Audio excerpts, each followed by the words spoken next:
Hello everyone, I am Ma'am Kat and welcome to my YouTube channel. Sa video na ito, ituturo ko sa inyo kung paano mag-compare ng fractions. Meron tayong mga symbols na ginagamit kapag nagko-compare ng fractions. Una, greater than. Pag sinabing greater than, mas nauuna yung malaking number kumpara sa maliit. So kung may dalawa kang number at nauna yung malaki doon, ito yung symbol na gagamitin mo. Next tayo, less than. So, ang less than ay kabaliktaran naman ng greater than. Sa less than, ginagamit natin ito kung mas nauuna yung maliit na number kumpara sa malaki. At ang pangatlong symbol na pwede natin gamitin ay ang equal. So, pag meron tayong equal sign, ibig sabihin nun, yung dalawang numbers ay magkatumbas lamang. Okay, so let us start. 9/10, i-compare natin sa 8/10. Kung mapapansin mo, parehas sila ng denominator. Ano yung denominator? Yun yung number na nakikita sa ilalim ng fraction. So kung parehas sila ng denominator, ang gagawin mo lang, titignan mo yung mga numerators. So ito yung numerators, 9 and 8. Alin na mas malaki sa dalawa? 9, tama? So kung mas nauuna yung mas malaki, ang isusulat nating symbol ay greater than. Ulitin natin, ginagawa natin ito kapag parehas ang denominator. So, ang gagawin natin, titignan lang ang numerator at ikukumpara ito. So, sa case na to, mas malaki yung 9, kaya greater than yung symbol na ginamit natin. Another example. 4/5, i-compare natin sa 14/20. So, this time, hindi magkaparehas ang denominator na meron tayo. So, gagawin natin yung cross multiplication. Pag sinabing cross multiplication, i-times mo yung 4 sa 20 at yung 5 sa 14. Yan. Kung mapapansin mo, may cross na nabuo. So, yun yung palatandaan mo para ma-multiply mo yung mga numbers na meron ka. So, 4 times 20, ang sagot doon ay 80. At 5 times 14, so pag multiply mo ang 5 and 14, ang makukuha mong sagot ay 70. Yan. Ngayon, itong 80 at 70 na to, ito na i-compare mo. Alin ang nauuna? Yung mas malaki ba o yung mas maliit? Mas malaki ang 80, tama? So, ibig sabihin, nauuna yung mas malaki. In short, ang gagamitin nating symbol ay greater than. Yan. Kung saan nakaturo yung patusok, ito yung patusok. Yan. Ibig sabihin, yun yung maliit. Mas maliit yung nasa right kumpara sa left. Okay, yun yung palatandaan natin. Next tayo. 4/16, i-compare natin sa 1/3. Kung mapapansin nyo, hindi na naman parehas ang denominator. So, we will do cross multiplication. So, 4 times 3, ang sagot dyan ay 12. Next, 16 times 1, ang sagot ay 16. Okay, nasan yung maliit? Nasa left ba o nasa right? Nasa left, tama? So, nandoon yung patulis. Ibig sabihin, ito yung maliit. So, in short, ang tamang symbol na gagamitin ay less than. Mas maliit ang 4/16 kumpara sa 1/3. Another example.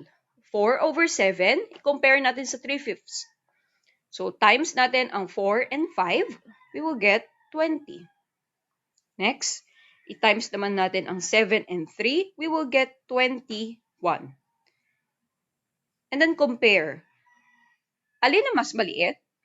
20 ba o 21? 20, tama? So, nandun yung paturo na symbol. Ito. Yan. Ibig sabihin, nandyan yung maliit.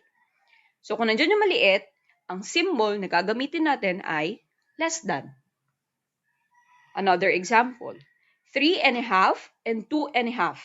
So, kung napapansin mo, ang fraction na meron tayo ay mixed number. Kombinasyon ng whole number at ng isa pang fraction. So, nasan dyan yung whole number? Ang whole number ay ito. Yan.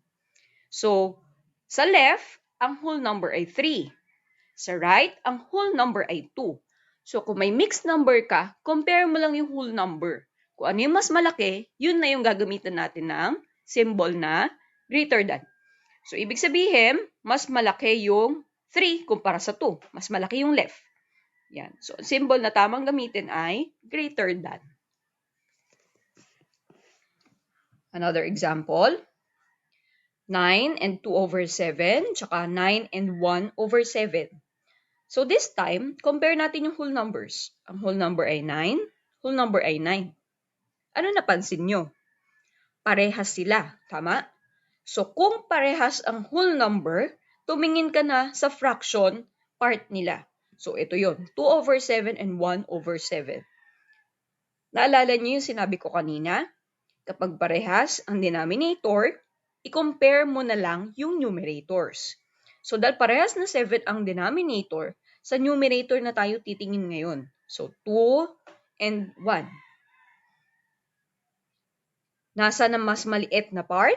'Di ba nasa right?